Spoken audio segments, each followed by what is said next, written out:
This is the all-new Kona fully electric, and it's taller, it's bigger, and gives us a lot more space inside of the car for the passengers, the driver, and it looks fantastic. Look at it. It's grown up, and there's so many different design cues all around the car. Now, this is a pre-production model for the UK, so it doesn't have the full UK spec on here. Something might change, some things might be as it is, but we can still talk about some bits on here. For example, this light bar that goes all around the front here, and this is the first of its kind in the world where we get a single light bar on here, which is great. And we get all the design cue for that parametric pixels all around the car, which is basically what Hyundai are going for. They want people to be able to see this and notice it straight away and know exactly what it is.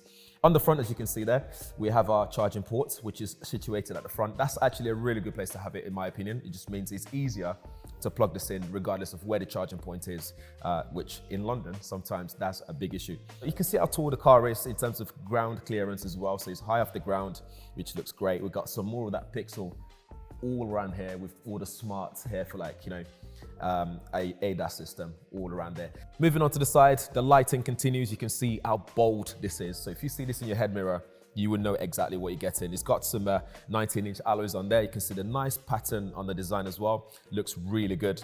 And then it's got a nice silhouette on the side. It looks very good. In fact, there's another, the older Kona over there, so you can see the design reference in terms of how they look and what's been changed. There's lots of like chiseled area. As you can see this little line here that comes on the side, looks really good. And then on the back, we have that parametric pixels again, that goes all around the back, full LED light there, looks really good. I think it looks sharp and very bold. I'm not fully sure about this big Kona writing on the back there though, but I think it's part of their design DNA and it's completely fine. In terms of boot space, we have plenty of space available as well. I think it's plenty. You can almost fit a whole of me in there. That's how big it is. So it's definitely a big boot space, and you can open that up to store your charging cables, which is really good. And if you're not storing charging cables in there, you can probably put other things in there. But that's a really good, decent space. And yes, you get frunk with this as well, with a decent amount of space as well. It's not the biggest, but it's enough to store something like, you know, a little purse or something like that. But I think it's a decent space to have your frunk as well. The all-new Kona Electric has a drag coefficient of 0.27.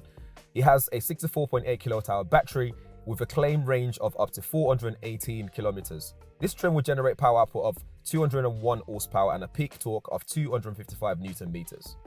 In the back here, it feels very comfortable. I love the seat material, and it's not too raised up high. There's plenty of knee room here, as you can see, plenty of space for my feet as well.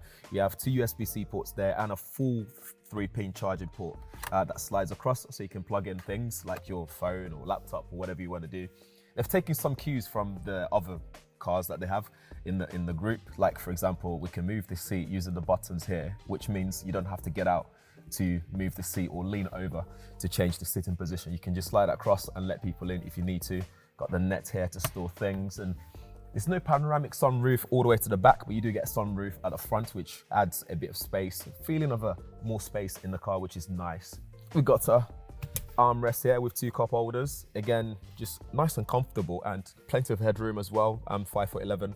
I think it works really well. We've got heated seats as well, so on the window here, we can control the heated seat at 3 stages, so you can change how intense you want it to be. On the front, I've just noticed on the seat, we've got that parametric pixels on here again, so that design language goes on, even carries on just around the car in different areas that you notice them. We've got 2 cup holders here with a block, so you can press and hold that. Sorry, just press it to release it. So that way you can have more space, or you can have your cups there. So if it's not out, you can have all this there, which is a lot of space. And then underneath here, little cubby to store receipts maybe. Up here we have our wireless charging mat, and then there's 2 USB-C ports. But what's interesting here though is on one of them, you can switch between whether you want it as for data and charging or just for charging. So interesting concept. I've not seen that done before in a car. We've got the heated seats, and you can also have it ventilated as well when it's pretty hot. So you've got drive mode button here, so it's not on the steering like it is in the Ioniq range, for example. We've got gear selector here. Nice level of controls. We've got media control, your ADAS system, and up front here we have 2 12.3-inch displays for the infotainment system and the instrument cluster. Again, it's very responsive, even though this is a pre-production model. which is good. It means it actually is going to be functioning very well, slides up very well. New icons, new user interface, looks really good. And on here we have this magnetic area which you can hook up, I don't know, notice or like stuff to remember, like post-it notes with a magnet. You can stick it on there. You got ambient lighting in here as well, looks really good. I think generally the cabin feels comfortable, looks really good. You're sitting quite high up as well, so you'll be able to see visually all around you very easily with no issues at all. So that's it for the all-new Kona Electric. What do you think? Let us know in the comments below. If you haven't subscribed yet, make sure you subscribe, and we shall see you guys in the next one. Thanks for watching.